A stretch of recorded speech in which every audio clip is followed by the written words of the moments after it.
Meet Rob Nelson, talk show host. He's new around here, and it's a tough neighborhood. Stupid talk shows!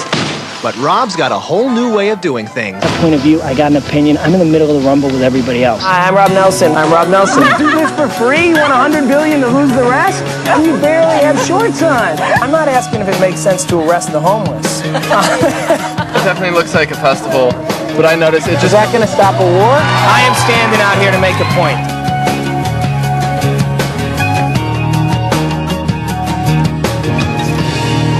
There's 20,000 ex-gays out there, and they're really ex-gays. At least 20,000 They have no idea how high their failure rate is because they refuse to keep statistics. Not everyone that goes to AA makes it out of alcoholism. But AA, you're an alcoholic for life. Right. You know, you're still an alcoholic. You just don't touch the substance. Are you still gay? No. Are you ever attracted to men? No. Never. No. I'm Rob Nelson. Hollywood is often called the dream factory. But for many of the celebrities who live and work here, the dream is increasingly turning into a nightmare. Wherever they go, whatever they do, they're watched 24/7 by an increasingly aggressive mob of paparazzi. Governor, away from the crowd, would you address the paparazzi? He won't respond to it. You twist? I'm Rob Nelson. Can I talk to you? No. Come on. You're convicted of a sex offense. You're a convicted sex offender. All right, talk to me about it. Taking a page from the paparazzi, I'm going to push the envelope and confront people on all sides of the issues to get some answers about this crisis that many say could lead to a tragedy of Princess Diana proportions. Because you got the 70s thing going there. I got someone's underwear. Black people can say whatever they want about white people. That's not true. Oh, it's so true. Come on. Come along, children. Man. How do you just said it? You just said it. I hate to feel like I'm prosecuting you guys. I'm serious. I'm pleading for your soul here, Sally. How is that different than prostitution? It's a brilliant question. Got a hard time with that one. My mother has suffered more than anyone could ever suffer for what they did. What am I, a piece of meat?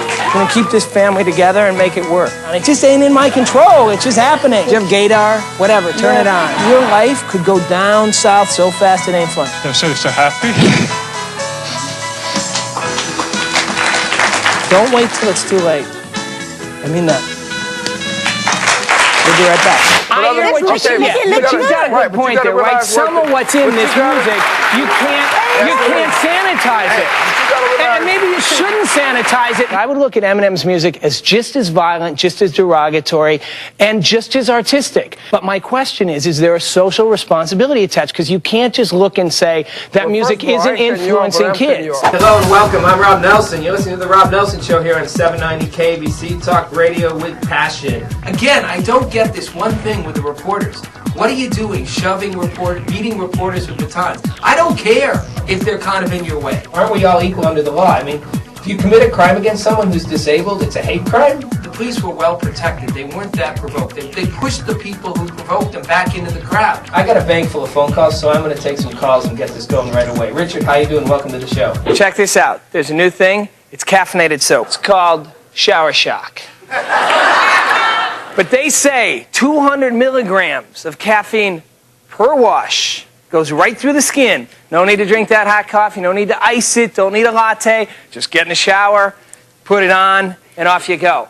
Now, I'm a little suspicious of these things because I'd probably eat this stuff if it actually worked. So I thought, let's put it to the test. After our stripper works the room for a while, we drop a bombshell. Mom? Am I the only one that thinks this is f***ing so weird? Her kid is downstairs? The party's over. Caitlin, enough for now. Let me tell you something, man.